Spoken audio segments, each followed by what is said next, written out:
নিরাপদ খাবার, সুস্থ জীবন। আসসালামু আলাইকুম। আজকে শিম ভাজির স্বাস্থ্যকর একটা রেসিপি করে দেখাবো। শিম অনেক পুষ্টিগুণে ভরপুর একটি সবজি।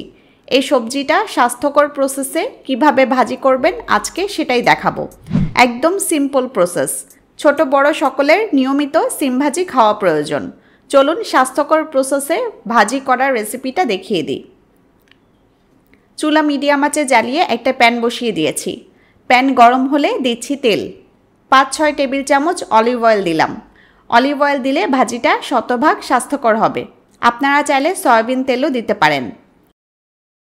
তেল গরম হয়ে গেছে, এখন দিচ্ছি কিছু পেঁয়াজ কুচি। একটা পেঁয়াজ স্লাইস করে কেটে দিয়ে দিলাম। নেড়ে নেড়ে 1 মিনিট পেঁয়াজ ভেজে নিব। পেঁয়াজ ভাজা হয়ে গেলে এরপর শিম দিচ্ছি। শিম কিভাবে কেটেছি তা একটু বলে দেই। প্রথমে শিম ভালোভাবে পরিষ্কার করে ধুয়ে নিয়েছি। এরপর শিমের রগ বা আঁশ ফেলতে হবে। দেখুন আমি কিভাবে করছি। 250 গ্রাম শিম এভাবে রগ বা আঁশ ফেলে দিবেন। এরপর শিম ছোট ছোট করে কুচি করে কেটে নিয়েছি। একদম কুচি কুচি করে কাটতে হবে, এতে ভাজি করার সময় শিম দ্রুত সেদ্ধ হবে। এভাবে সব শিম কেটে নিব। কাটার আগেই শিম ধুয়ে নেবেন, কাটার পর না ধোয়াই ভালো। এরপর দিচ্ছি আলু। শিমের সাথে আলু দিলে ভাজিটা সবচেয়ে বেশি মজার হয়।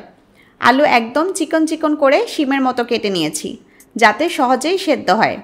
শিম যতটুকু নিয়েছি আলু তার অর্ধেক নিয়েছি। সাথে দিচ্ছি কাঁচামরিচ কুচি। 1 চা চামচ হলুদ গুঁড়া দিচ্ছি। 1 চা চামচের মতো লবণ দিচ্ছি। এখন সব কিছু নেড়ে ভালোভাবে মিশিয়ে দিব।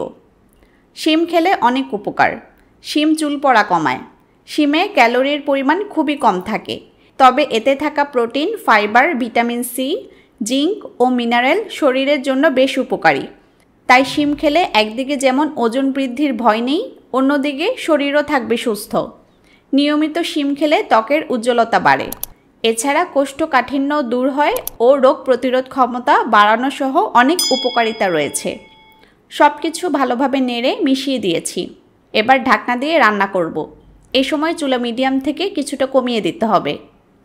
ঢাকনা দিয়ে 6-7 মিনিট রান্না করলাম। এর মাঝে আমি কয়েকবার নেড়ে দিয়েছিলাম। শিম ও আলু থেকে কিছুটা পানি বের হবে। ওই পানি দিয়েই সব কিছু সেদ্ধ হয়ে আসবে। আর চুলার আঁচ কমিয়ে রান্নাটা করতে হবে। চুলার আঁচ বাড়তি থাকলে নিচে পোড়া লাগতে পারে। নেড়ে আবারও ঢেকে দিচ্ছি।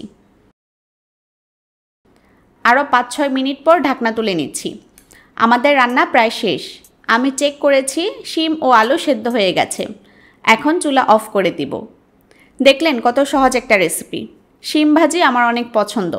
এটা অনেক স্বাস্থ্যকর একটি সবজি। আপনারা এভাবে বাসায় ট্রাই করবেন।